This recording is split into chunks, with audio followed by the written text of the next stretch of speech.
nós veremos ao longo da nossa tarde aqui que mesmo aposentados, pensionistas, servidores com direito adquirido, algum tipo de prejuízo terão com essa proposta que está lá no Congresso Nacional. Quando foi a proposta do Temer, nós dizíamos que era uma contra-reforma, né? Porque quando a gente fala em fazer uma reforma numa casa é para melhorar, para deixar melhor, porque você não vai fazer uma reforma para estragar, né? Hoje eu diria que aquilo que está lá no Congresso Nacional não é nem uma reforma e nem uma contra-reforma. Na verdade é a demolição do atual modelo de previdência dos trabalhadores, sejam eles do setor público, sejam eles do setor privado, sejam eles urbanos, sejam eles rurais, porque todos estão perdendo muito com essa proposta. Então, o que eu digo? Por que é uma demolição? Porque a grande reforma da Previdência que nós de fato tivemos no Brasil foi em 5 de outubro de 88, que é a data da atual Constituição brasileira, que naquele momento os partidos de esquerda nem quiseram assinar aquela Constituição porque achavam que ela era muito atrasada. E hoje nós estamos tendo que lutar para segurar aquilo que foi aprovado lá em 88. Que, por exemplo, criou o sistema de seguridade, que abrange previdência, assistência e saúde, que nós temos 3 grupos aqui. Porque até ali era tudo uma coisa só. A contribuição para o INPS servia apenas para ter assistência à saúde, embora fosse uma contribuição previdenciária. E ali também que criou o Sistema Único de Assistência Social, que depois veio a Lei Orgânica e a Lei Orgânica do SUS e a Lei de Regulamentação da Previdência. Foi em 88 também, poucos lembram disso, que foi em 88 que as mulheres passaram a gerar pensão para os homens. Até ali só os homens geravam pensão para as mulheres, por conta dessa nossa sociedade machista, né? Que sempre entendia que o homem é que trabalhava fora e a mulher ficava dentro de casa. Então quem tinha que ter uma pensão era a mulher e nunca o homem. Foi a Constituição de 88 também que garantiu a aposentadoria especial para os trabalhadores rurais. Até ali não existia. Até ali o trabalhador rural, quando não tinha mais condições de trabalhar, ele ia viver da ajuda dos filhos, dos familiares, ou ia arrendar o sítio que ele conseguiu comprar, ou ia pedir ajuda à caridade. Não existia aposentadoria dos trabalhadores rurais. E também foi em 88 que a Constituição disse que nenhum benefício previdenciário poderia ser menor do que o salário mínimo nacional. Por que eu dou ênfase para isso? Porque desde 88 para cá, progressivamente foram sendo feitas mudanças, e culmina com esta agora, que é exatamente para retirar os direitos desses trabalhadores. Vejamos, nós tivemos uma reforma, uma mudança, que é da emenda 20, que nós tivemos em 98, que foi ali que vinculou idade e tempo de contribuição. Até ali uma servidora trabalhava 30 anos e se aposentava, não precisava ter idade mínima. Um servidor trabalhava 35 anos e se aposentava, uma professora 25, um professor 30, e não dependia de uma idade mínima. E ali foi vinculada a idade mínima. Então essa é a primeira questão que a gente precisa lembrar. Por quê? Porque um discurso que está por detrás dessa mudança na Previdência é que não existe idade mínima. E na verdade existe idade mínima. Mesmo no regime geral, onde a pessoa pode se aposentar sem uma idade mínima, as pessoas vinculadas ao INSS, mesmo lá existe uma idade mínima porque existe o fator previdenciário. Que quanto mais jovens a pessoa se aposenta, menor o valor da aposentadoria. Tá? Então, para dizer que sim, então a emenda 20 fez isso. A emenda 41 foi mais profunda, né? A emenda 41 extinguiu a aposentadoria proporcional, manteve a regra do pedágio, mas com redutor, taxou os aposentados, disse que quem ingressava no serviço público após 31 de dezembro de 2003 não terá mais direito à aposentadoria integral e com paridade, e assim foram várias outras coisas. Então nós tivemos essa mudança e tivemos uma mudança em 2015 que atingiu o regime geral da Previdência. E a principal mudança que atingiu no regime geral da Previdência foi com relação à pensão por morte. Que até ali, lá no regime geral da Previdência, a pensão era vitalícia sempre.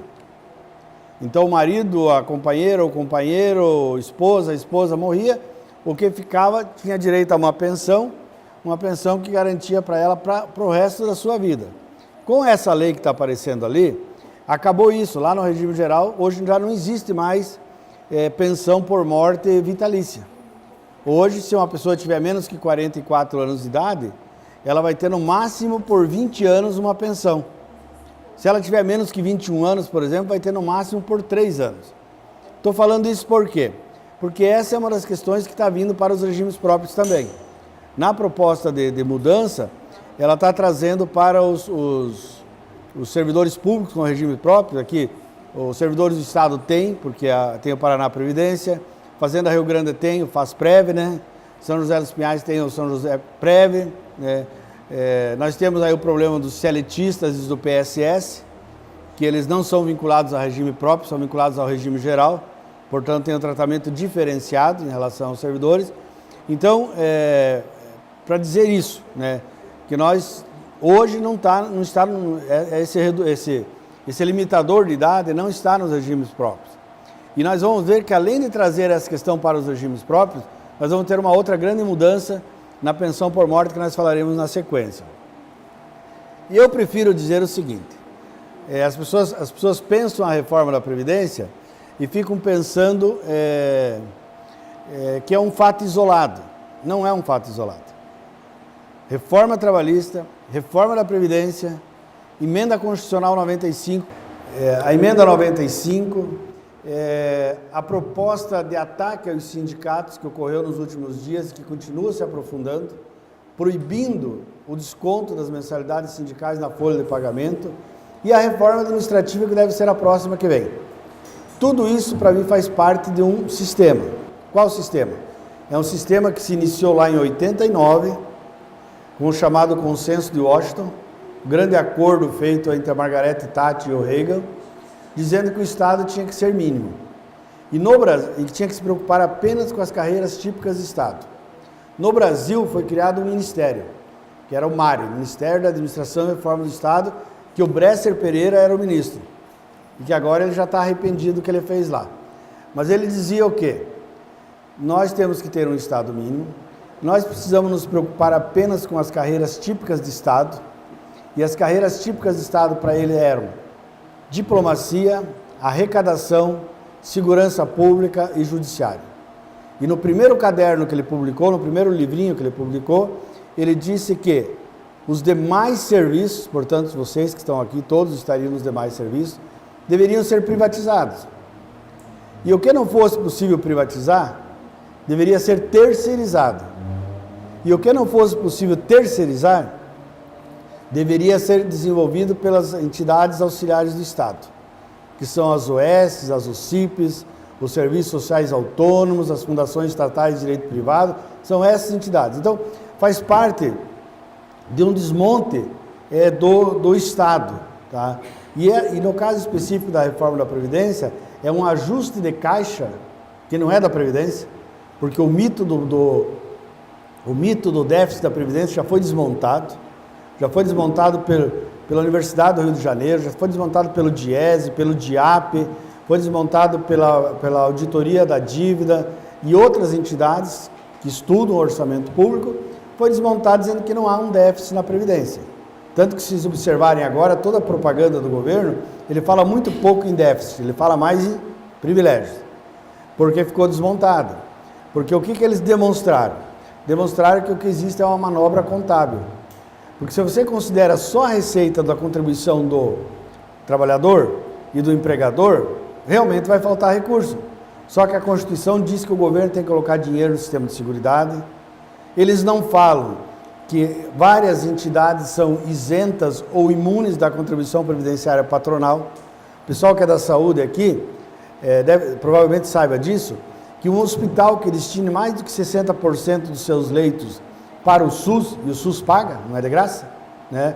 Ele tem isenção da contribuição previdenciária patronal. E assim vai, né?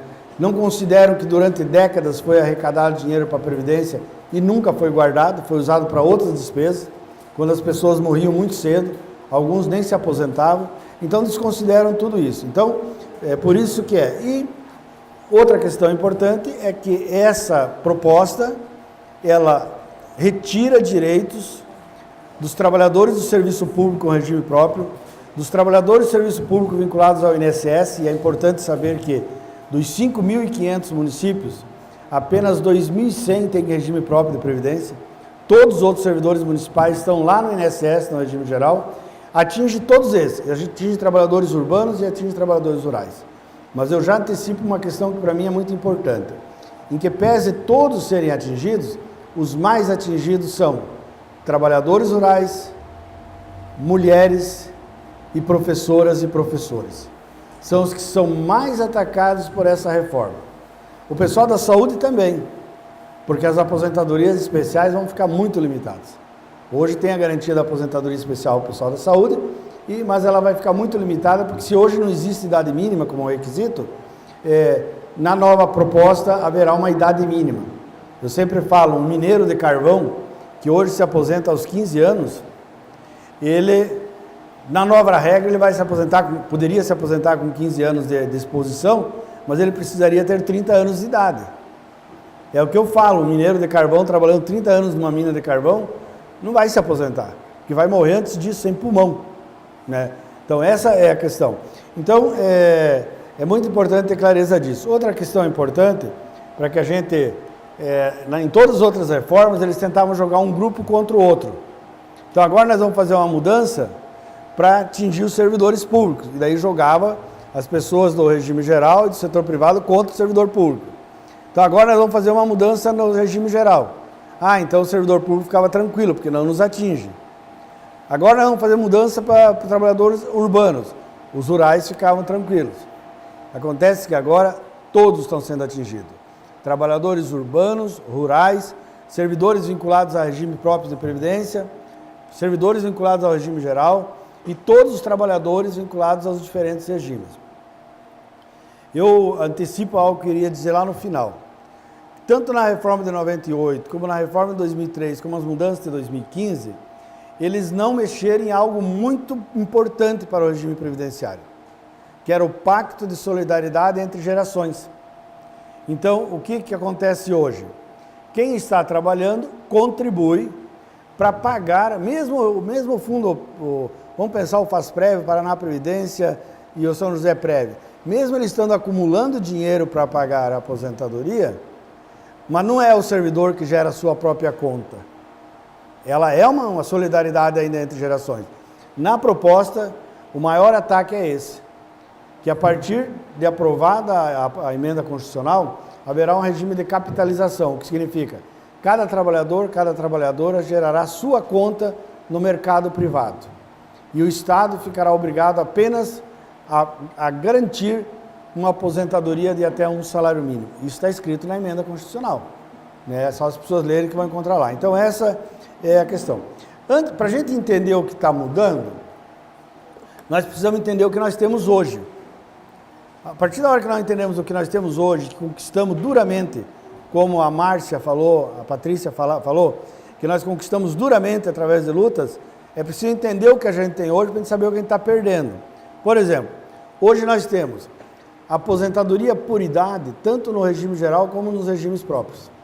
A idade é a mesma, 60 anos para as mulheres e 65 anos para os homens. No regime geral, precisa ter 15 anos de contribuição. E a aposentadoria por idade começa com 70% da média e vai aumentando 1% a cada ano de contribuição. Então a pessoa que se aposenta por idade no regime geral já inicia com 85% da média. No serviço público, a idade também é 60 para as mulheres, 65 para os homens, mas basta ter 10 anos de contribuição. Mas, por outro lado, a aposentadoria é proporcional ao tempo de contribuição. Uma pessoa que tivesse, uma servidora que tiver só 10 anos de contribuição, ela vai poder se aposentar por idade, mas ela vai receber uma terça parte daquilo que ela teria direito se aposentasse com os 30 anos. Outra questão importante que existe. No regime geral da Previdência, nós temos a aposentadoria por tempo de contribuição, que significa o quê? A trabalhadora tem 30 anos, ela se aposenta. O trabalhador tem 35 anos, se aposenta. A professora tem 25 anos, se aposenta. O professor tem 30 anos, se aposenta. Independente da idade. Embora, aquilo que eu já falei lá no começo, o fator previdenciário diminua os valores. No serviço público, nós temos a aposentadoria, nós não temos essa opção de aposentadoria só por tempo de contribuição. Os servidores públicos com regimes próprios de previdência, eles só têm direito à aposentadoria vinculando idade e tempo de contribuição.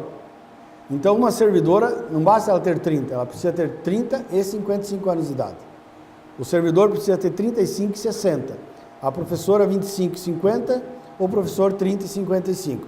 Existe a regra dos pontos lá, mas é uma regra que atinge um número muito restrito, porque é só quem entrou antes de 98. Nós temos a aposentadoria por invalidez, que hoje no regime geral, independente da causa da aposentadoria por invalidez, desde cumprida a carência de 1 ano de contribuição para doenças comuns e nada de carência por acidente de trabalho, ela sempre será a integralidade da média, até o teto, que lá tem o teto de 5.839,45. No serviço público, nós temos a aposentadoria por invalidez também, que pode ser integral ou proporcional ao tempo de contribuição. Ela é, como regra, ela é proporcional ao tempo de contribuição e ela é integral nos casos de acidente de trabalho, doenças graves e incuráveis, né, uma lista de doenças que estão nas leis municipais e estaduais, como é o caso do câncer, como é o caso da alienação mental, como é o caso do acidente de trabalho sempre, como é o caso da nefropatia grave, cardiopatia grave, AIDS, né? São doenças que geram, e outras, né, que geram direito à aposentadoria integral. As outras todas são proporcionais. Tudo isso que eu estou falando, porque tudo isso está sendo mudado, tá? Nós temos a questão da pensão por morte, por exemplo. Como que funciona a pensão por morte hoje? Morreu o marido, a esposa, o companheiro, a companheira, né, o viúvo, a viúva que fica, ele adquire um direito a uma pensão por morte. Que hoje é do quê? Tem um detalhe lá para os servidores públicos, para quem ganha acima do teto, mas como regra geral, ela é 100% daquele que gerou a pensão vinha recebendo. Ou como salário, ou como vencimento, ou como aposentadoria. 100%. Sendo 50% para o viúvo, para a viúva, e os outros 50% distribuído entre os filhos menores. Na medida que os filhos menores atingirem a maioridade, eles deixam de receber e essa cota passa para o viúvo, para a viúva. A ponto de que a hora que todos os filhos atingirem a maioridade, o viúvo, a viúva fica com 100% da pensão. Isso também está sendo mudado. Outra questão importante, que a gente precisa atentar para isso, hoje de manhã eu estava na APP estadual lá, numa outra atividade do Curitiba Sul, e o Mário Sérgio, que quem é da APP conhece bem, fez essa ponderação, fez esse questionamento. O que acontece? Hoje, os principais direitos e regras, seja dos servidores públicos, seja dos trabalhadores vinculados ao regime geral, estão na Constituição. E para mudar a Constituição, precisa 3/5 do total de membros do Congresso Nacional, que são 308 votos. É isso que eles estão falando o tempo todo, tem que ter 308 votos para aprovar. O que eles estão fazendo? Toda a primeira parte da proposta de emenda constitucional, ela se destina ao quê? A transferir para a lei complementar. Dizendo o seguinte, as mudanças podem ser feitas por lei complementar. Qual a diferença? A lei complementar é por maioria absoluta, é metade mais um, não é 3/5, tá? Então, significa que estão tirando da Constituição para facilitar continuarem fazendo mudanças. Então, significa o quê? Que mesmo após aprovada essa emenda, se for aprovada, e espera-se que não aprove, e eu acredito que haverá muita luta para não aprovar, eles podem continuar fazendo várias outras mudanças.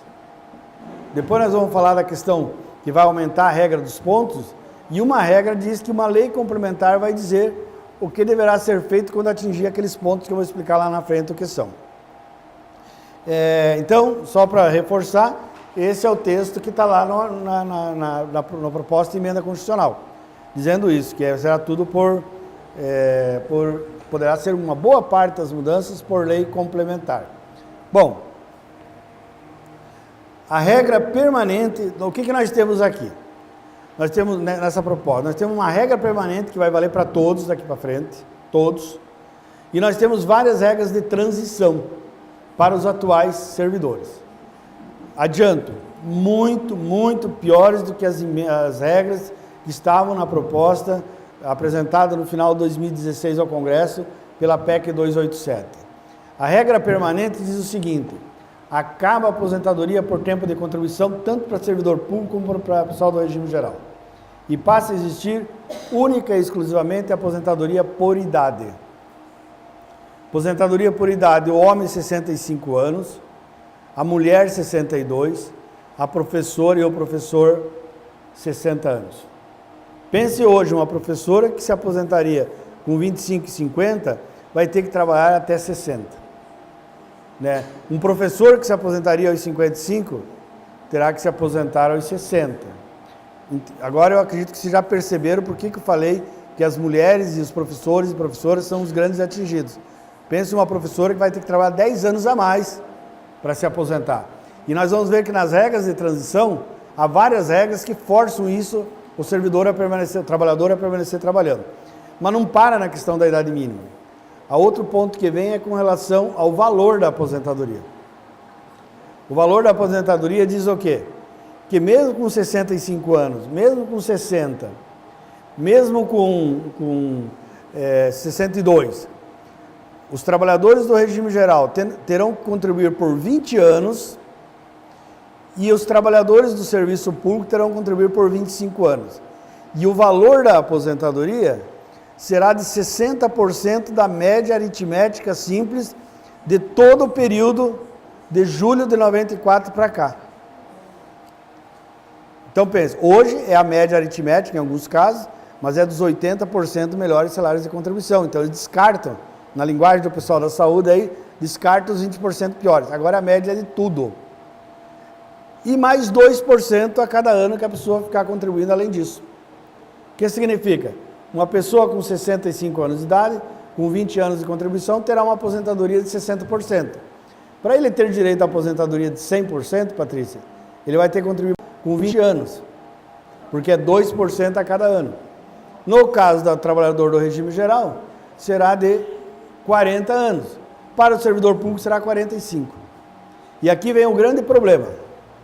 O Diese fez um estudo e demonstrou que no Brasil, a cada ano civil, o servidor público efetivo não acontece tanto isso, mas os trabalhadores vinculados ao regime geral, a cada ano civil, janeiro a dezembro, por exemplo, 12 meses, os trabalhadores ficam com carteira assinada 9 meses. Então isso significa que não são 40 anos, são muito mais. E além disso,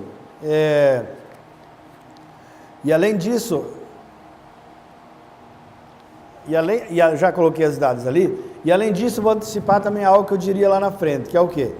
Essa idade mínima para os novos não é a idade mínima final, porque tem um gatilho, uma regra na proposta, que toda vez que o IBGE apurar que houve aumento de 1 ano na expectativa de vida das pessoas, do brasileiro, aumentará em 1 ano a idade mínima para se aposentar. Então, quando estiver chegando aos 65, talvez já não seja mais 65, seja 66, 67, 68. E só para adiantar para vocês, na proposta do presidente golpista lá, ele não aumentava a idade mínima praticamente para os atuais trabalhadores. Nessa proposta nós vamos ver que ele aumenta também para os atuais, progressivamente até chegar nessa idade mínima. Bom, vamos continuar nas regras permanentes. A próxima regra permanente que eu vou falar é com relação à pensão por morte, que eu disse para vocês lá que hoje para servidor público ela continua sendo vitalícia e para trabalhador da iniciativa privada e regime geral ela é vitalícia só para quem tiver mais de 44 anos. Nos dois casos, a pensão continua sendo integral e a proposta que está lá na PEC não é isso. Primeiro, traz para os regimes próprios a provisoriedade da pensão por morte. Mesma regra, só vai ter vitalício se tiver mais de 44 anos. Isso é uma parte da história. A outra parte, tão complicada quanto essa, mas muito nociva, é que não será mais 100% a pensão por morte. A pensão por morte será de 50%, mais 10% para cada dependente. Vamos pensar assim, que a pessoa que morreu estava ganhando R$2.000, ou como aposentadoria, ou como vencimento, como salário. Hoje a pensão seria de R$2.000, se a média desse isso. Na proposta ela será de R$1.000, mais 10% para cada dependente. Sendo que a viúva é considerada dependente, então ele ganha mais R$100. Então fica 1.100. Se tiver filhos menores, mais 10% para cada filho menor. Se não tiver nenhum filho menor, já fica só 60%. Se tiver 2 filhos menores, mais 10% para cada um. E na hora que esses filhos menores atingem a maioridade, eles param de receber. Param de receber e não volta para o viúvo, para a viúva. Ele extingue.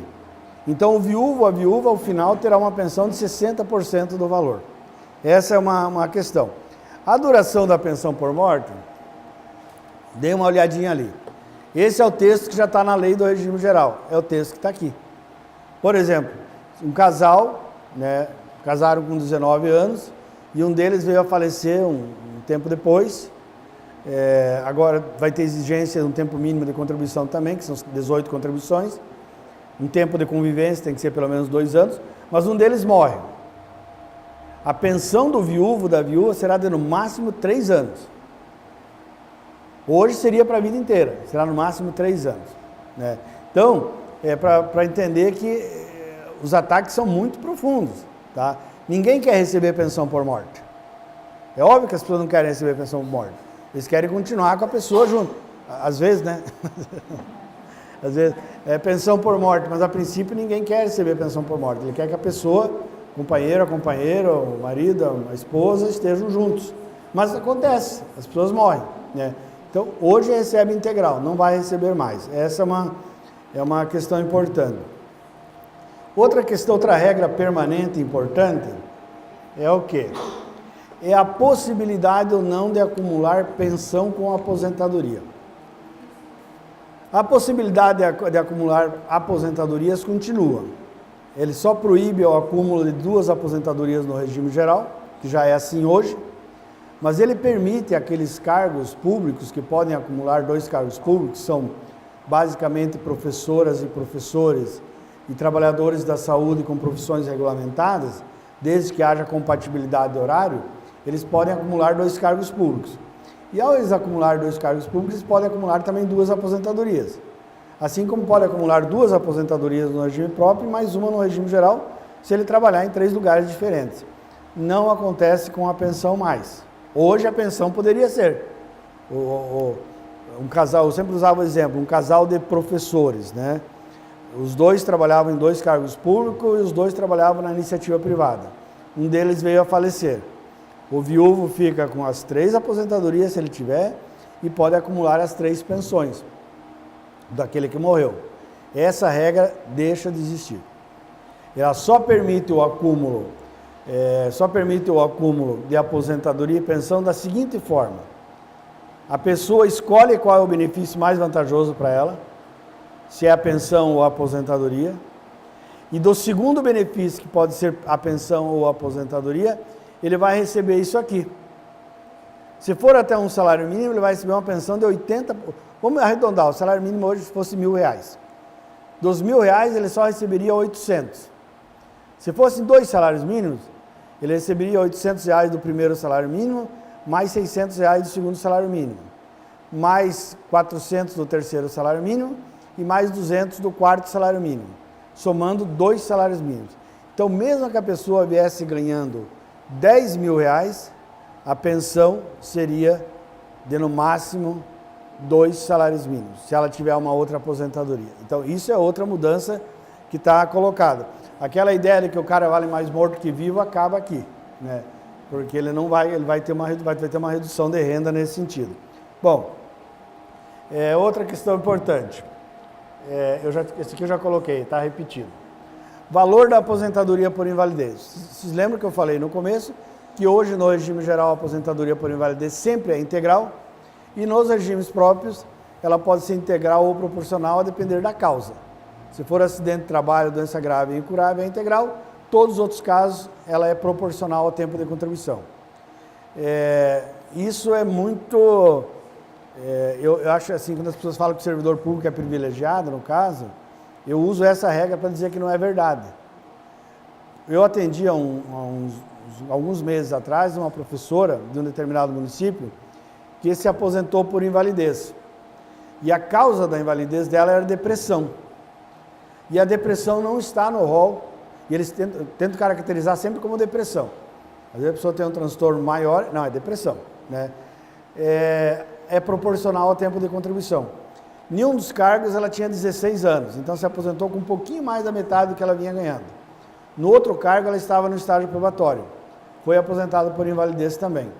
Não fosse a regra da Constituição que diz que nenhum benefício previdenciário pode ser menor que o salário mínimo, ela receberia uma aposentadoria por invalidez de R$ 234, porque é proporcional ao tempo de contribuição. Pois bem, na proposta, só será integral, tanto no regime geral como no regime próprio, se for acidente de trabalho. Não adianta você ter câncer, ter AIDS, ter cardiopatia grave, nefropatia crônica, mal de Paget, síndrome do desfiladeiro torácico, não importa. A questão é que se não for acidente de trabalho, ela será proporcional ao tempo de contribuição. E aí é cruel isso, né? Então essa é da aposentadoria por invalidez. Fundo complementar de previdência. O que é o fundo complementar de previdência? No regime geral, por exemplo, ninguém ganha uma aposentadoria maior que R$ 5.839,45. Mas só contribui sobre isso também. Se ele for um diretor aqui de uma montadora aqui de São José dos Pinhais e que ganhe lá R$20 mil, ele só contribui para a Previdência sobre R$ 5.839,45.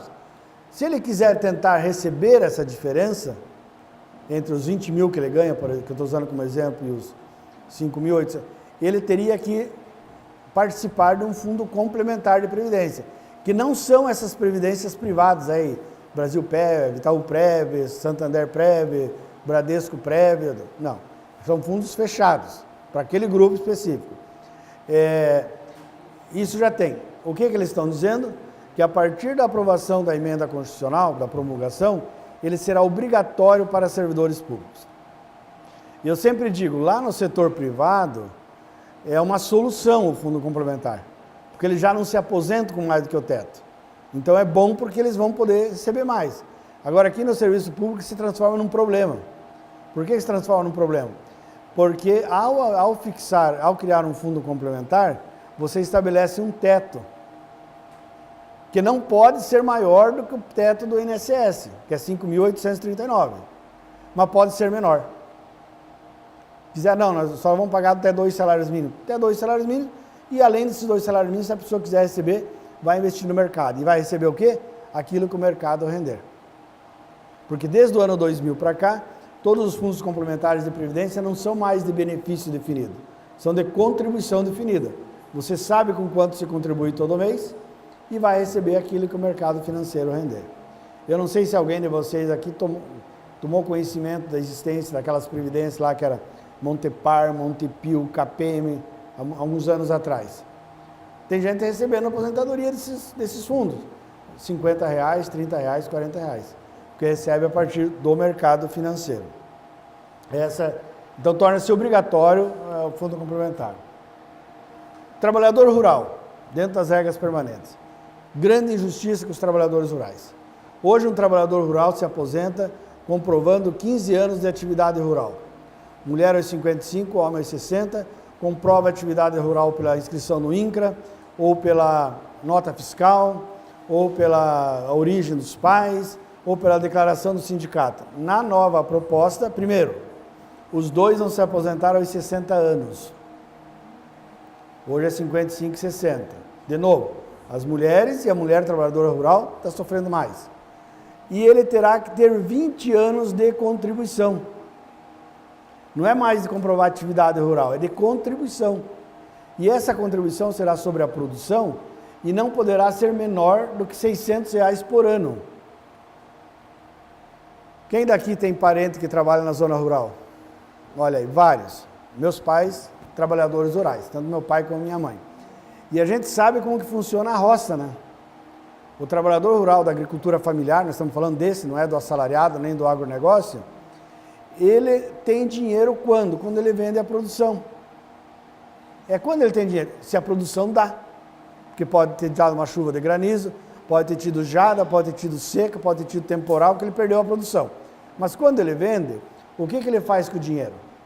Tem que pagar o banco, que ele financiou, tem que pagar a cooperativa, tem que pagar o armazém, tem que comprar roupa, tem que comprar comida. para quantos vai sobrar um dinheiro para pagar a contribuição previdenciária.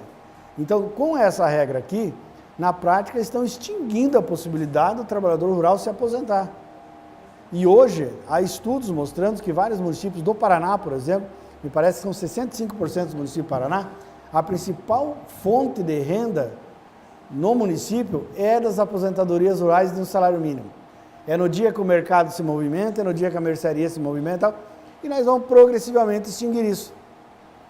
Vamos voltar antes de 88, que quando a pessoa não tinha mais condições de trabalhar, o que ela ia fazer? Ela ia viver da ajuda dos filhos, dos parentes. Se ele comprou um sítio, ele ia arrendar o sítio para comprar alguma coisinha, né? Ou ia viver da caridade, porque não tem renda. Então foi uma conquista muito importante da aposentadoria rural, que por uma via transversa estão extinguindo aqui. Bom, aumento da idade mínima, eu já falei isso, que não é 65, 62, 60. A cada vez que aumentar a expectativa de vida, será aumentada a idade. E aí alguém hoje de manhã levantou lá até o seguinte: nós sabemos que a expectativa de vida, ela é feita um cálculo entre a taxa de natalidade e mortalidade. É assim que é apurada a expectativa de vida. Se aumentar a expectativa de vida, aumenta a idade mínima para se aposentar. Mas se diminuir a expectativa de vida, por exemplo, se aumentar a mortalidade infantil, como já vem ocorrendo, se aumentar a violência contra os jovens que eles estão sendo mortos, pode ser que haja uma diminuição da expectativa de vida. Em alguns países, a diminuição da expectativa de vida. Não haverá redução na idade mínima para se aposentar. Segunda coisa, em alguns estados brasileiros, a expectativa de vida já é menor que 65 anos. Eu fico pensando, eu ouvi uma expressão dizendo que só pode defender que a aposentadoria deve ser aos 65 anos, quem nunca soube o que é carregar um saco de cimento na cabeça. Eu diria mais, quem nunca soube o que é andar com um cavalo no meio da restinga do cerrado, correndo atrás de um boi, ficar 8 horas, 12 horas por dia em sala de aula, com 30, 40 alunos, ficar 12 por 36 lá no posto de saúde, atendendo pessoas prestes a morrer, ou fazendo assistência lá no SUAS, ou ficar como vigia ou vigilante à noite, né? Esse é um outro detalhe, viu? A Guarda Municipal não está entrando na regra da aposentadoria especial. Ela está ficando fora das regras da aposentadoria especial. Só garante para policiais, para agentes penitenciários e socioeducativos. Então, quem não sabe o que é isso, ou pode dizer que o trabalhador rural não contribui, quem não sabe o que é levantar antes do sol nascer e só entrar para dentro de casa depois que o sol se põe, ou ficar 10, 12 horas no cabo da enxada, do arado de boi ou no machado, né? Então essa é a questão. E lembrando principalmente que em muitos estados brasileiros a expectativa de vida é menor. O próprio presidente, que eu me recuso a falar o nome dele, né, para que aos poucos a gente vai esquecendo, ele mesmo tinha dito que em alguns estados brasileiros a expectativa de vida é menor do que 65 anos.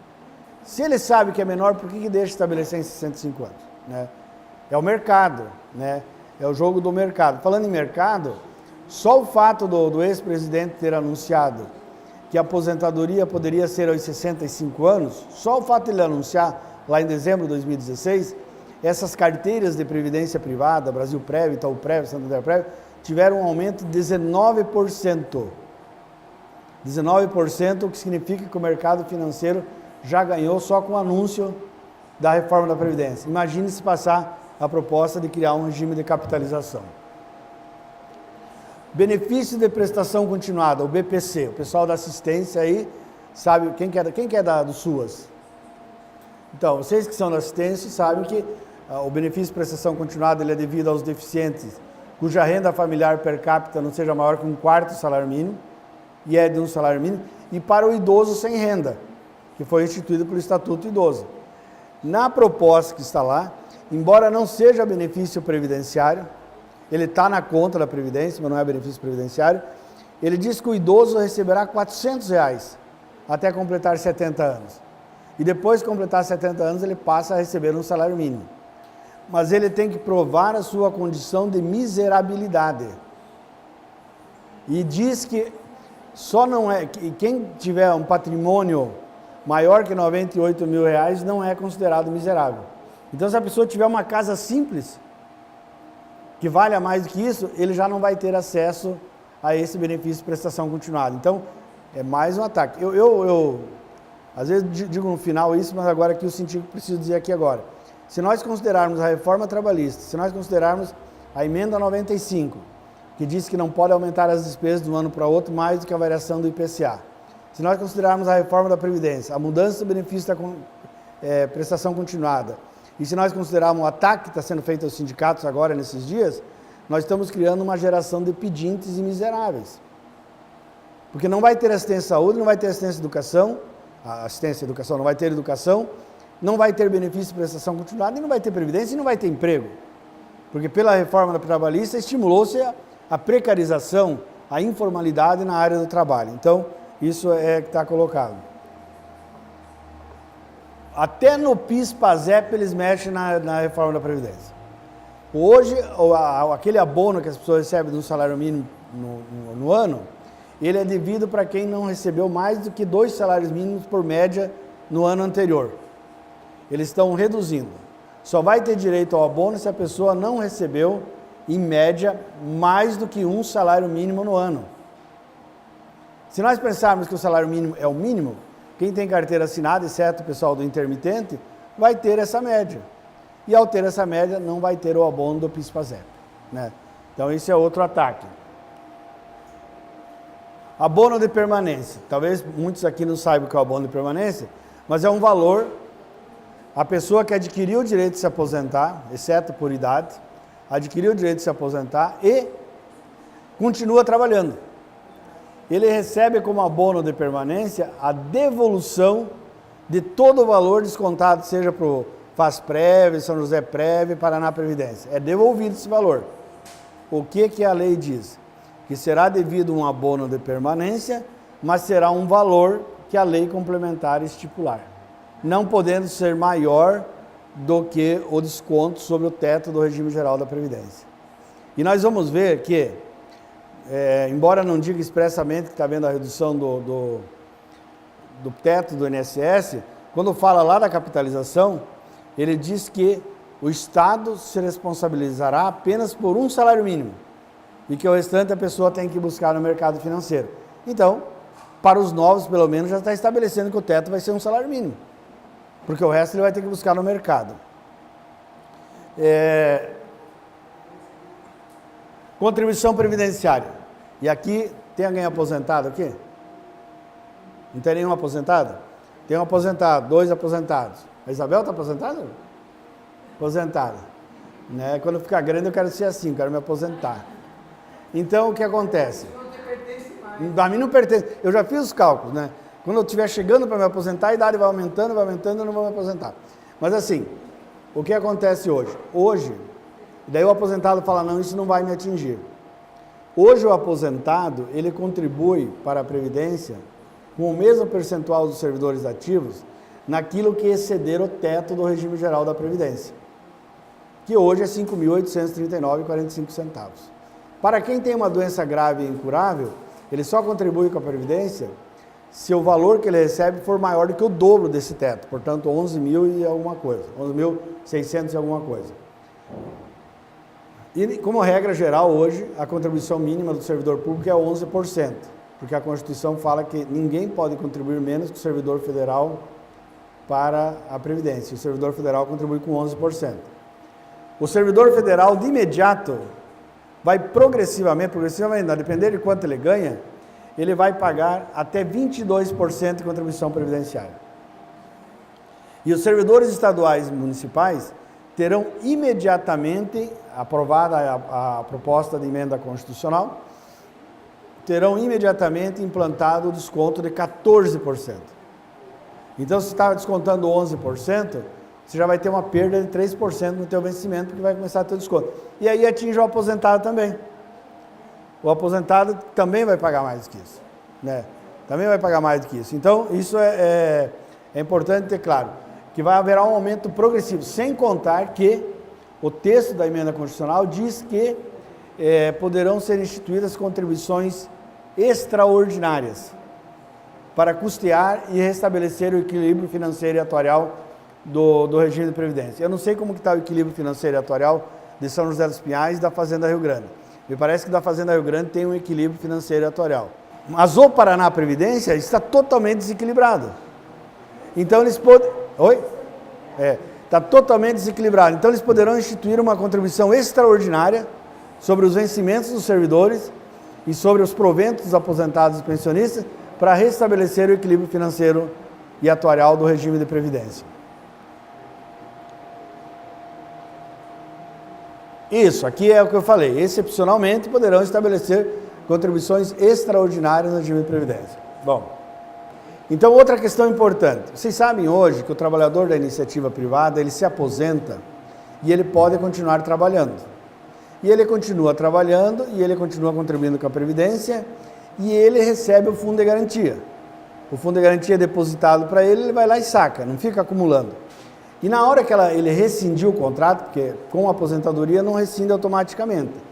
Se o patrão, por ele ser aposentado, demiti-lo, que pode fazer, não há problema nenhum em fazer, do ponto de vista legal, hoje ele recebe 40% de multa sobre o fundo de garantia que está lá depositado.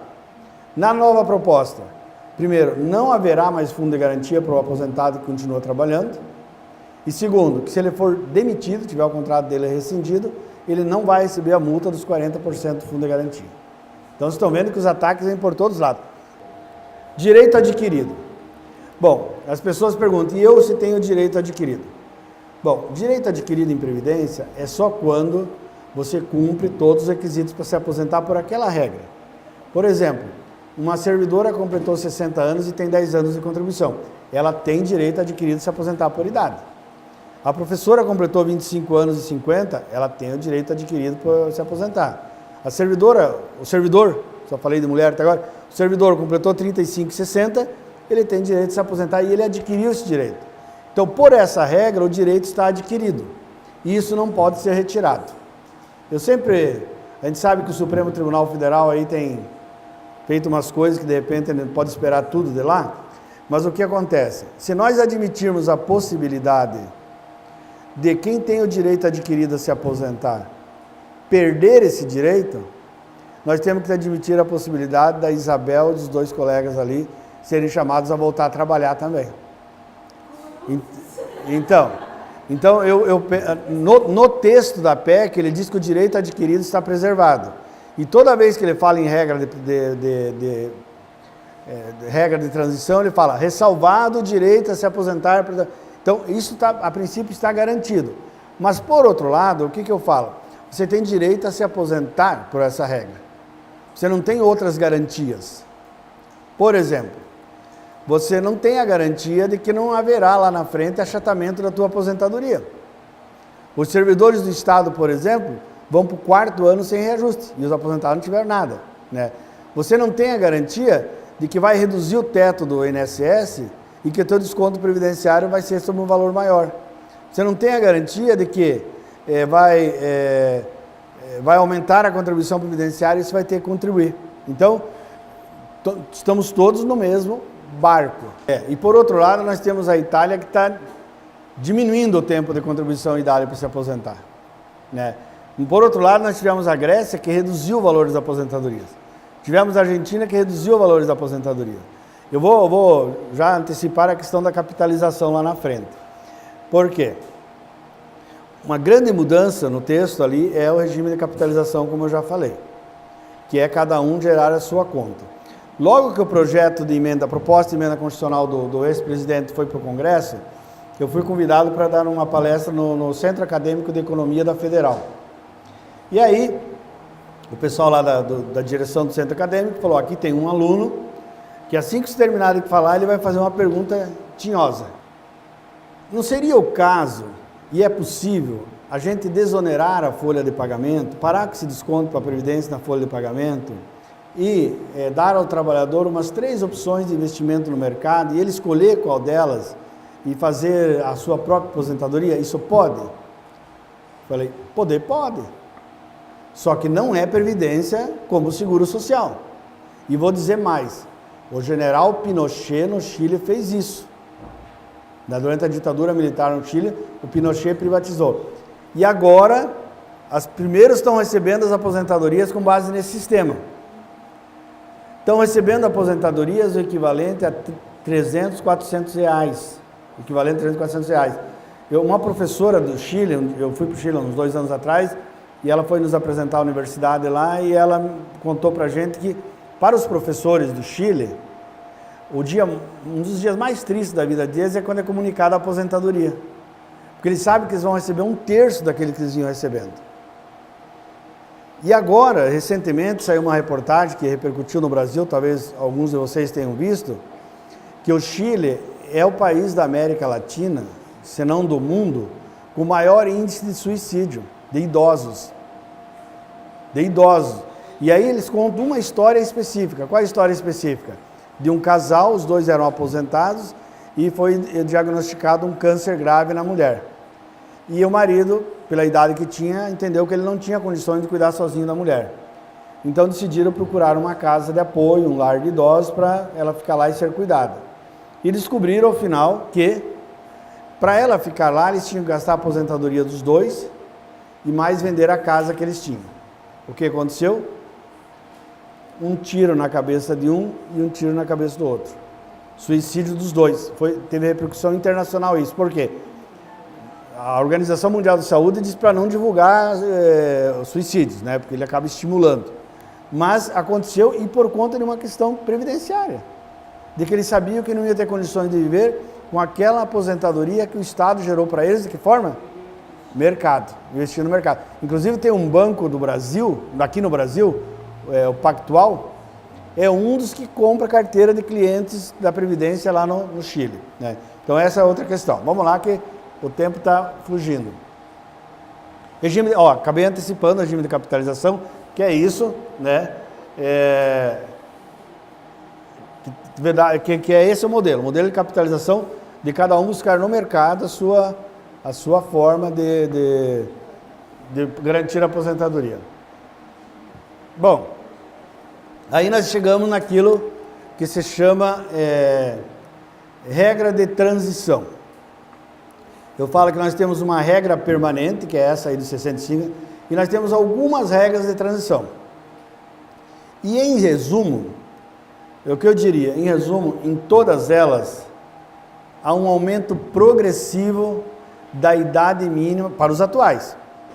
Há um aumento progressivo. Mas tem bastante tempo, 15 minutos. Obrigado, Márcia. Acho que não dava tudo isso. Um aumento progressivo na idade mínima e no tempo de contribuição. Se nós formos olhar, há um aumento progressivo na idade. Por quê? Porque em alguns artigos eles falam que a idade mínima será aumentada, em outros artigos eles falam que o tempo de contribuição será aumentado, e em outros lugares eles falam que é somatória. O que é essa somatória? Eu vou usar um exemplo ali na frente. É a soma da idade e o tempo de contribuição. Vou pegar um exemplo aqui hoje. A pessoa que está vinculada ao regime geral da Previdência, aquilo que eu falei no começo, não há idade mínima. Mas se ela quiser se aposentar sem a idade mínima, ela cai no fator previdenciário, que vai quanto mais jovem a pessoa se aposentar, menor o valor da aposentadoria. Mas tem uma regra específica, chamada regra dos pontos, que em 2019, se ela somar 86 pontos e o homem 96 pontos, que significa o quê? 31 anos de contribuição para mulheres e 55 anos de idade, 36 anos de contribuição para o homem e 60 de idade, ela escapa do fator previdenciário. Essa é uma regra vigente. Para os servidores públicos, há a regra dos pontos também, e daí tem a discussão com relação aos professores, mas com relação aos demais servidores é pacífico, é o quê? Também essa regra dos pontos, só que daí é 85 e 95 ainda. O que significa? Se a servidora tiver 31 anos de contribuição, ela não precisa esperar os 55 anos para se aposentar. Ela se aposenta aos 54. Se ela tiver 32, ela se aposenta aos 53. Se ela tiver 33, se aposenta aos 52. Se ela tiver 34, se aposenta aos 51. Se ela tiver 35, se aposenta aos 50. Essas regras foram criadas pela Emenda Constitucional 47, exatamente para diminuir o impacto sobre aqueles que estavam muito próximos da contribuição e não tinham a idade suficiente. Por isso que era só para os servidores. Então, para os servidores, a gente chama que é um requisito de acesso. Para a pessoa ter acesso à aposentadoria, ela tem que cumprir esses requisitos. Ou ela tem 30 e 55 e fechou, ou ela tem 31 e 54, sucessivamente. Os professores e professoras foi uma polêmica. Desde a hora que foi aprovada essa emenda em 2005, eu sempre defendi que os professores e professoras, mesmo tendo direito à aposentadoria especial, eles têm direito a essa regra dos pontos também. E, na época eu trabalhava com o SISMAC, nós entramos com mandado de segurança e garantimos para todos os professores municipais de Curitiba que aos professores também se aplique essa regra dos pontos. E a PP, na sequência, também entrou, e em 2017 transitou em julgada a decisão. Aqui também tem, a Araucária também tem, não sei se tem na Fazenda Rio Grande. Aqui foi garantido já também? Então foi garantido aos professoras e professores, né, que antes estavam colocados. Então, essa é a famosa regra dos pontos, e essa que é a somatória. Então, nós vamos ver ali na frente que ele fala assim, os atuais servidores poderão se aposentar tendo 30 anos de contribuição, 55 anos, mais a somatória que dá, vamos ver se está ali, quer ver?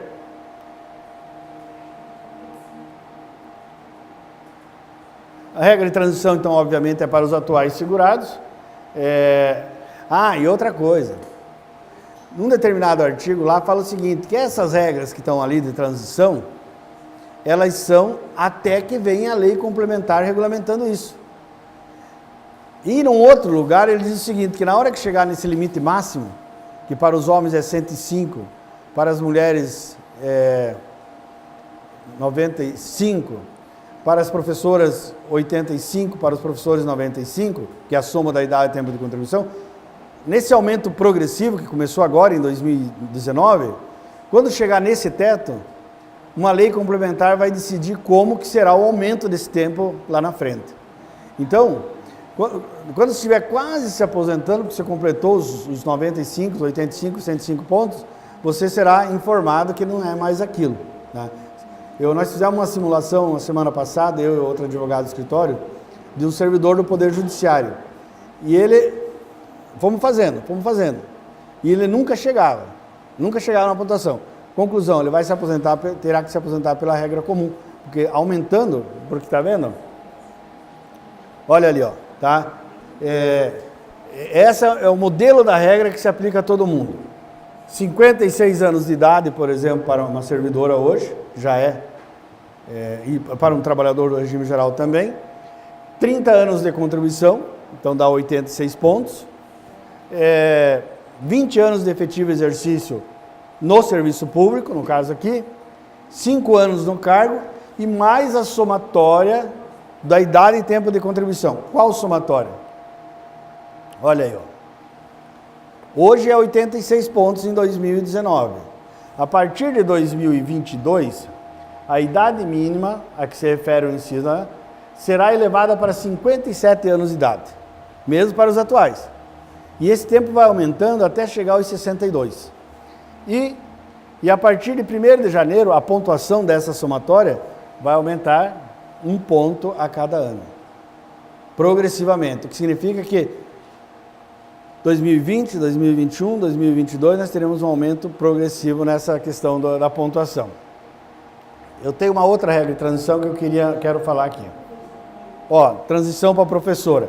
A diferença é que mantém uma pequena diferença na idade das professoras e professores.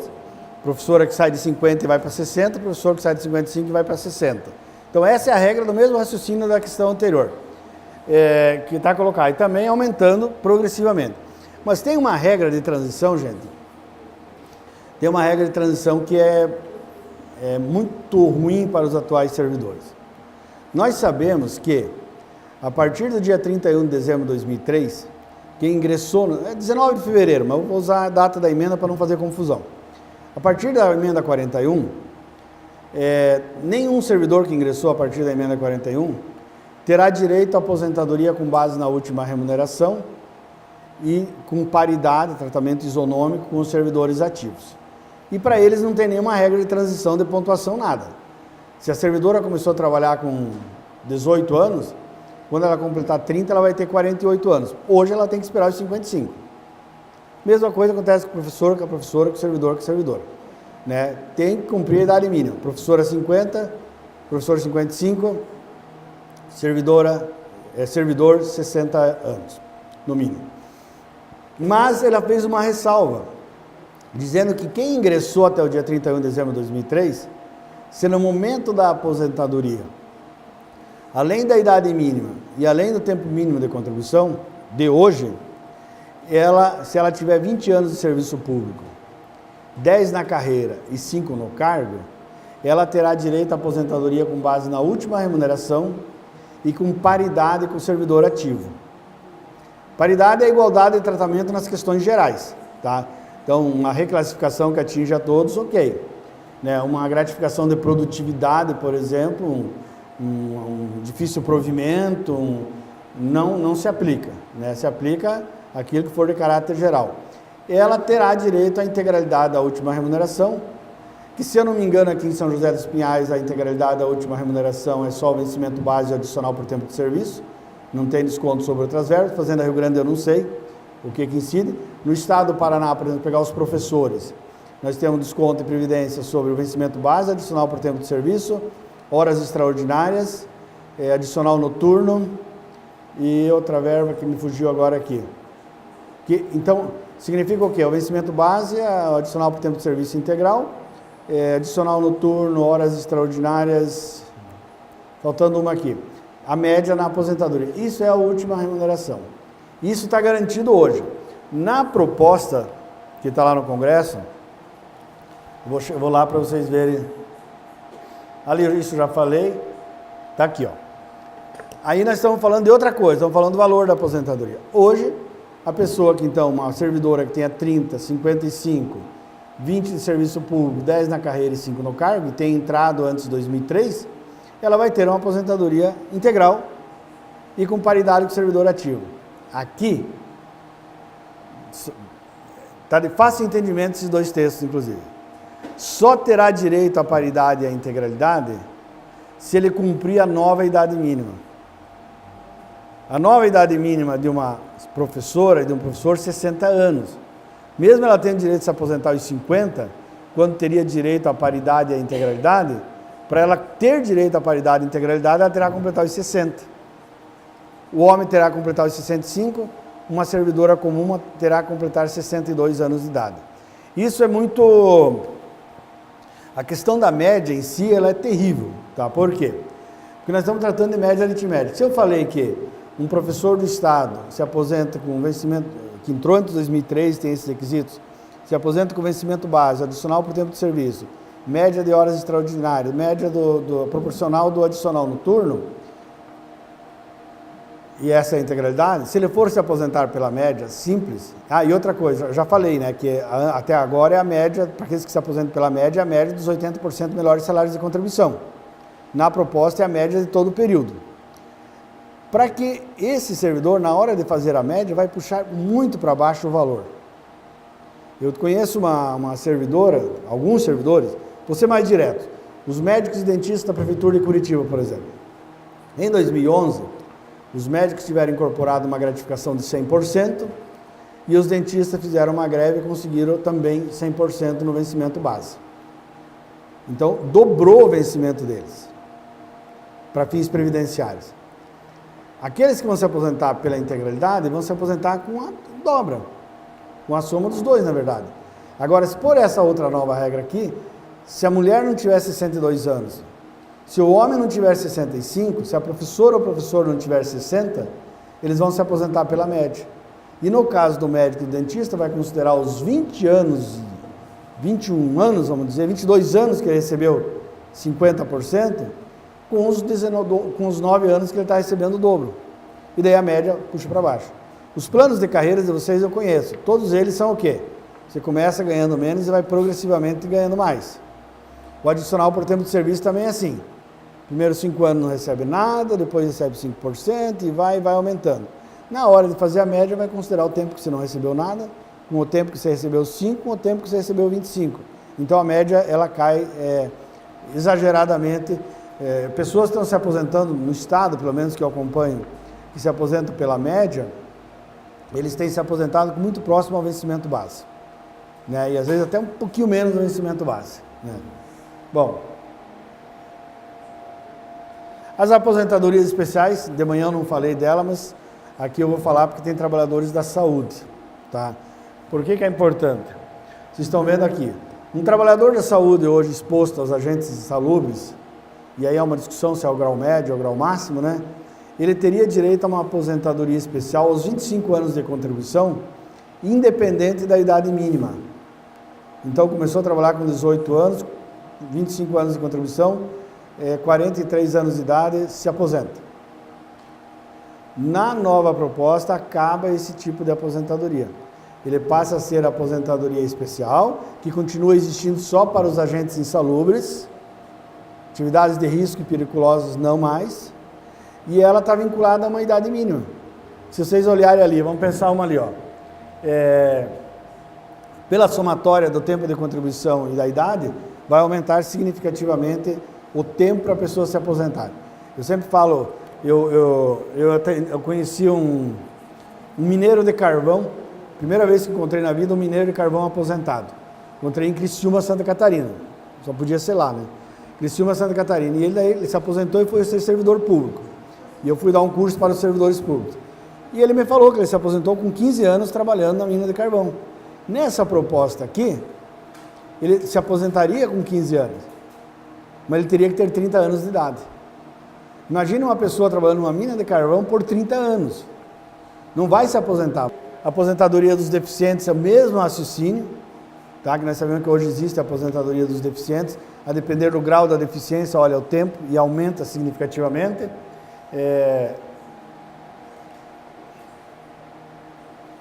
No regime geral, né, tá ok. Professores e professoras, o mesmo raciocínio. Talvez tenha alguma coisa que eu deixei de fora porque o tempo está terminando aqui.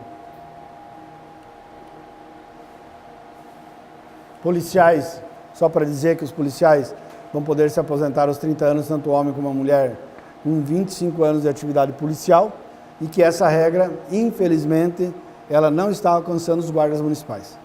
Eu espero que os guardas municipais se mobilizem nacionalmente para garantir isso. Tá.